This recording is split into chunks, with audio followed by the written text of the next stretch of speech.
कृषी मंत्री साहेब टाका पान टाका. आठ्या अख्ख्या आयुष्याची शेतकऱ्याची आठ आठी तुम्ही पुन्हा आठ टाका का? तर काय करावा पाण्यात आलाय ना आठ्या. अहो तुमच्या मागे आठ आठी लागली तुम्हाला अख्खं राज्य तुमचा राजीनामा मागत आहे. तुम्ही देवा भाऊच्या आशीर्वाद नाही घ्यायचं. बघा महाराष्ट्रामध्ये एक ध्यानात तुम्ही घ्या, जोपर्यंत ह्या महाराष्ट्रामध्ये जोपर्यंत आवेंद्र बाहुबली आहेत, कोण आहेत? आवेंद्र बाहुबली. शेतकरी असू नाही तर सर्वसामान्य असू, माझ्या राजीनाम्याची जी मागणी केली मी हा राजीनामा देऊ शकत नाही. कारण असं आहे की माझ्या पाठीमाग सरकार मोठे, आम्ही 3 पक्ष एकत्र येतो या महाराष्ट्रामध्ये. शेतकरी आमचा राजीनामा सर्वसामान्य घेऊ शकत नाही.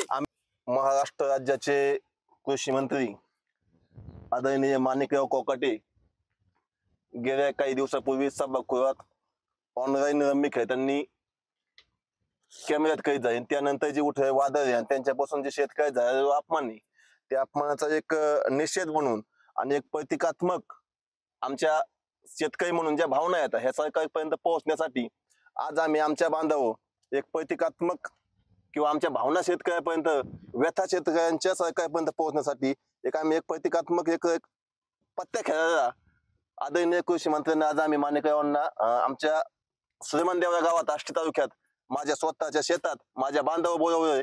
आणि त्या निमित्ताने आज आम्ही इथे रम्मी हा खेळ कॉम्प्रोमाइज खेळून माणिकरावांचं सुद्धा मनोरंजन करत आहोत आणि आमच्या शेतकऱ्यांच्या व्यथा सरकारपर्यंत पोहोचत आहोत.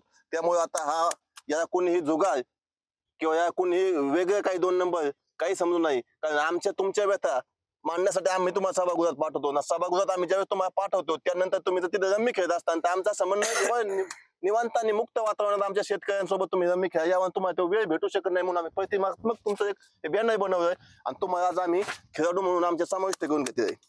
तमाम महाराष्ट्राच्या शेतकऱ्याच्या जे भावना व्यक्त करण्यासाठी आमच्या जे कामासाठी किंवा आम्हाला न्याय देण्यासाठी जे आम्ही लोकप्रतिनिधी निवडून देतो आणि ते सभागृहात गेल्यानंतर बेताळ वक्तव्य करतात, ते सभागृहाच्या बाहेर आल्यानंतर बी त्या बेताळ वक्तव्य करतात, कुठं ऑनलाईन रम्मी खेळताना दिसतात, कुठं काही.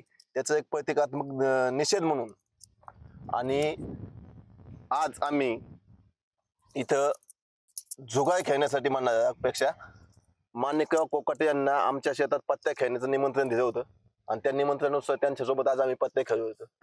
म्हणजे हा एक निषेध आंदोलन होतं. हा निषेध आम्ही महाराष्ट्राच्या जनतेतून यातून सांगतो इच्छितो की बुवा ज्यावेळेस तुम्ही निवडून आल्यानंतर तुम्ही जे आमच्यावर जे काम करायचं ते काम न करता तुम्ही ज्या गोष्टी करतात त्या गोष्टीकडून थोडं वळून तुम्ही आमच्या ज्या हक्काच्या गोष्टी येतात, ज्या पदावर तुम्ही येतात त्या पदावर न्याय देण्याचं काम तुम्ही करावा. आणि यातून जर कोणाच्या भावना दुखावल्या असत्या तर त्याबद्दल आम्ही शेतकरी मधून कधीही दिलगिरी माफी मागणार नाही. तर कारण शेतकऱ्याच्या बांधवून मंत्रालयात आम्ही तुम्हाला हा संदेश देत आहोत की बाबांना तुमच्या तोंड, तुमच्या वाणी आणि तुमचं एक आणखीन एक तुम्हाला सांगायचं की काय जो कार्यकर्त्यावर जो हल्ला झाला, कार्यकर्त्यांनी जो हल्ला केला त्याचा सुद्धा आम्ही या गोष्टीचा निषेध करतो. आणि आज सुलेमानदेवरा आष्टी तालुक्यातील मी परमेश्वर रामचंद्र घोडके माझ्या शेताच्या बांधव आम्ही हा कार्यक्रम थोडक्यात शॉर्टकट मध्ये घेतला आहे. आणि देवा भाऊंना माझी विनंती आहे की तुमचं ती गाडी सरकार जी आहे हे सरकार मला असं वाटतं की जर माणिकरावांना आमच्या आदरणीय माणिकरावांना तर त्यात कृषी मंत्री ठेवलंय राज्याचं, तुम्ही केंद्राचं कृषी मंत्री केलं तर आमचं काही म्हणणं नाही. पण सत्ता ही 5 वर्षाची पाहुणी असती, त्याचे तुमचे 2 वर्ष संपले येतं. तुमचाही टांगापट्टी कधी शेतकरी करू शकतो. कारण घामाने गाळणाऱ्या शेतकरी करून जागणाऱ्या शेतकऱ्यावर तुम्ही अन्याय करीत असताना त्याच्यावर बेताळ वक्तव्य करत असताना त्या न्यायदानाची कोणतीही गोष्ट देत नसाल तर असा राज्य सरकारचा हा आम्ही जाहीर निषेध करतो सुलेमानदेवरा गावातून. धन्यवाद.